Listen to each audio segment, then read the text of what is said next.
C'est dans la ville de Dapaon que la GIZ a procédé au lancement de l'extension de ses activités aux régions des savanes, de la Kara et des plateaux. Pour l'occasion, autorités locales et populations de la région n'ont pas voulu se faire compter l'événement. Ils ont de ce fait effectué massivement le déplacement de la grande salle de réunion de la préfecture pour assister à cet événement historique. Un projet de longue date de la GIZ.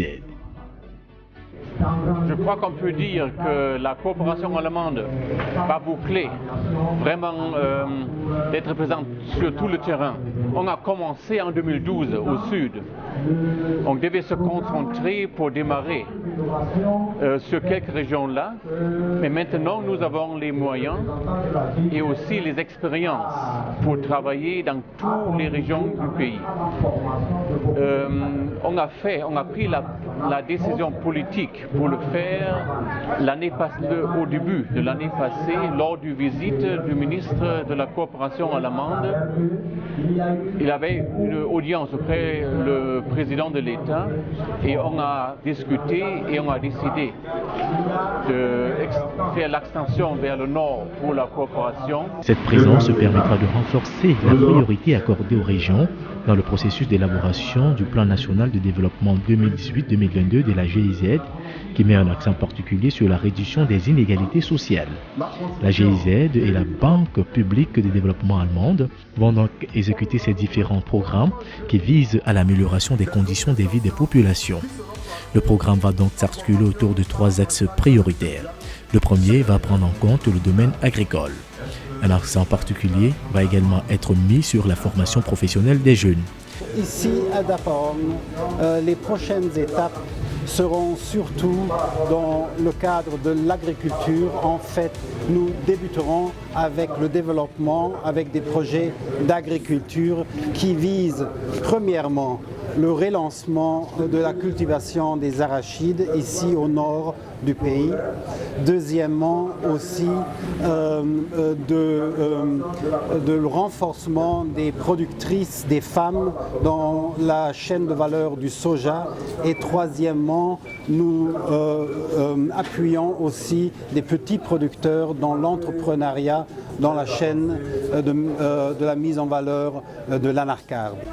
La formation, donc. La GIZ va également accompagner les populations des régions concernées avec son expertise en matière de décentralisation.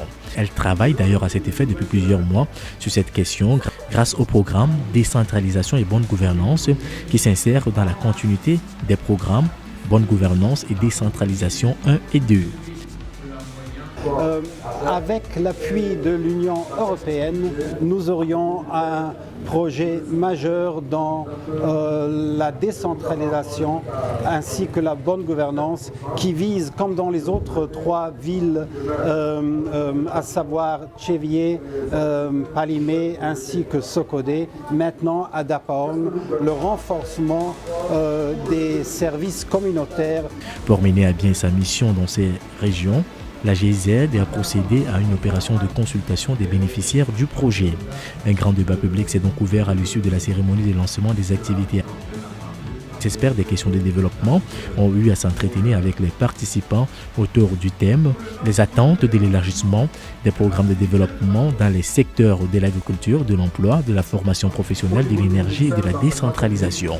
Les populations ont eu l'occasion de poser des questions aux experts. On parle de formation professionnelle.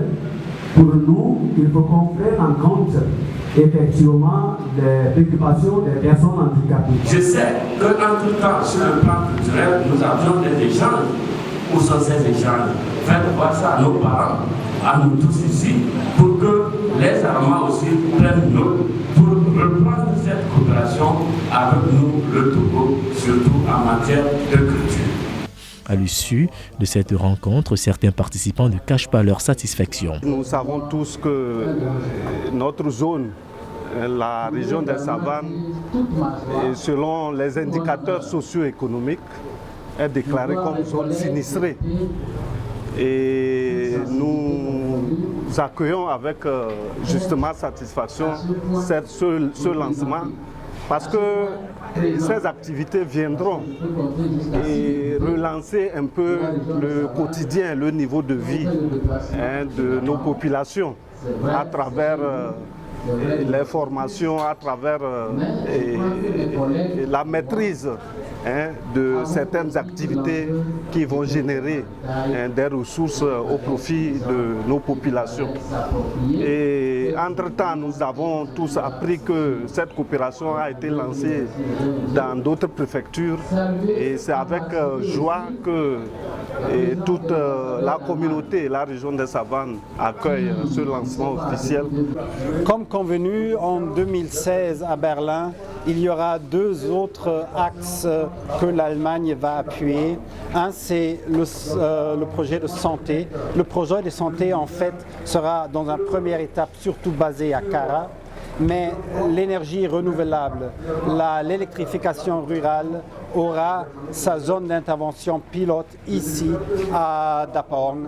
Et à part du conseil au niveau national qui aura lieu dans les ministères de Lomé, la mise en œuvre du projet sera effectué ici dans la région de Savane. Ça sera surtout focalisé sur l'énergie solaire, mais pas seulement l'énergie solaire pour les ménages, mais aussi l'énergie solaire productive pour la valeur ajoutée des produits de la région. L'extension des activités de la GIZ au nord du pays réjouit également les autorités togolaises. Le ministre Kossi Asimaïdou l'a fait savoir en ces termes. Le souhait du chef de l'État a été pris en compte en ce qui concerne les activités de la GIZ et de la Banque de développement public aux régions du Togo lors des négociations intergouvernementales qui se sont déroulées à Berlin en mai de l'année dernière. La coopération allemande et son bras financier mènent différentes activités au service du développement du Togo depuis la reprise de la coopération.